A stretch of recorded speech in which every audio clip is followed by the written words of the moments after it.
We have zero plan on how I'm supposed to do this. We did Hi, not. I'm Marcus Steve, and I'm black. And this is Ask a Black Snowboarder. And I've been sponsored twice. You can follow me on the Instagram @DigBeats. Can we just use that? No. Come on. No. Come on. No. Oh.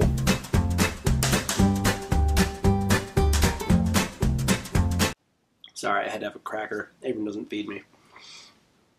Alright, that's a lie. They're his crackers. But he wasn't going to eat them anyway. So, Avran mentioned this when I first walked in the house tonight. And I genuinely know fucking nothing about it. Because I saw that pop up on my Facebook feed. And I swore I was just like, from The Onion or the Daily Snark or something. I basically just thought people were trolling Lindsey Vonn. Which turns out people did troll Lindsey Vonn, but this it actually happened. Just I don't even know what country it was. But they're like, oh yeah, you're qualified. Here, you're gonna ski and snowboard. And she borrowed skis and beat the shit out of everybody. And if there's not just some sort of poetic justice in that, then I just don't know. I mean, if you want to know how I feel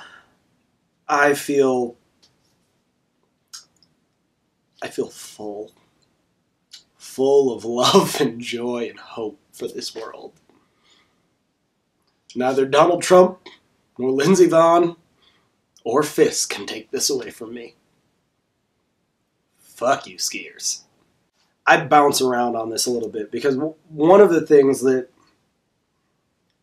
as a contest rider, I understand that, each contest, it's in its own bubble. It's a microcosm of itself. It is not related to any contest thereafter or any contest before. So one of my complaints about Shaun Whites' Perfect 100 is I was under the impression that he was not the last rider to drop. And, I understand how judging works. First rider drops. The first rider, the first run of any contest, will never, ever be over maybe a 90.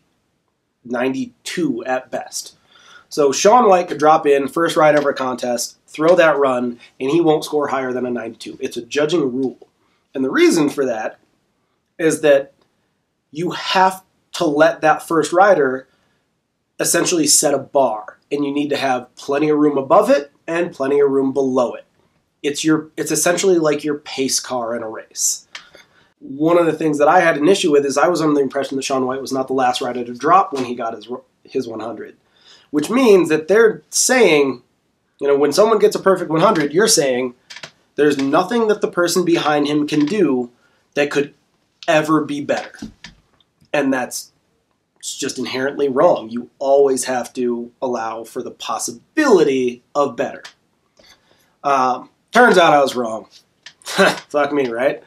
Even with that, I feel like, me in a judging situation, I've done it plenty of times. I just don't like the idea of handing out 100.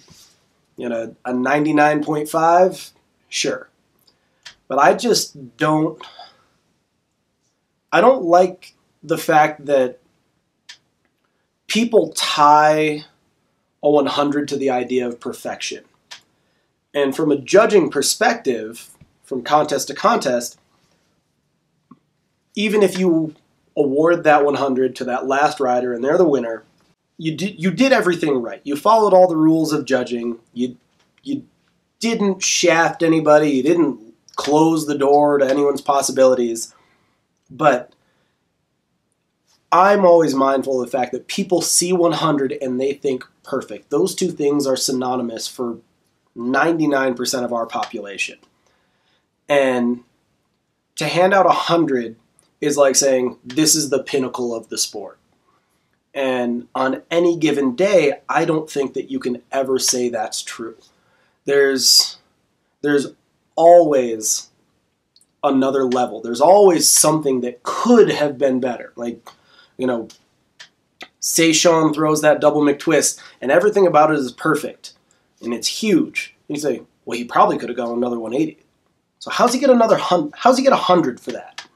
because the possibility is there that he could have done more. Even if you just look at the tricks done in the line.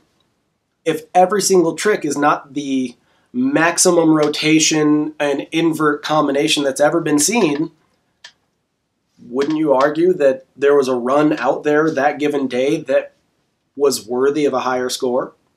So for me, when you give 100, you're stepping over a line that shouldn't be crossed. It just, 99's all day, but I just feel like you always have to leave that 1 point or a half a point to say snowboarding has further to go. We have not reached the last frontier, and that's kind of the whole basis of our sport is progression. And, whether it be in style or in technicality, like progression has fueled snowboarding for 30 years. And when you give 100, I think you almost stagnate that a little bit because, it creates the illusion that someone has reached a finish line. And with snowboarding, there is no finish line. Like, you can't wave the checkered flag on something that's not over. And that's what giving 100 is for me, and I don't like it. All right, so this has been Marcus Stevens, your resident black snowboarder for Ask a Black Snowboarder, brought to you by the Angry Snowboarder. I'm not angry, he's angry. Let's remember that. I'm not angry. I love you guys.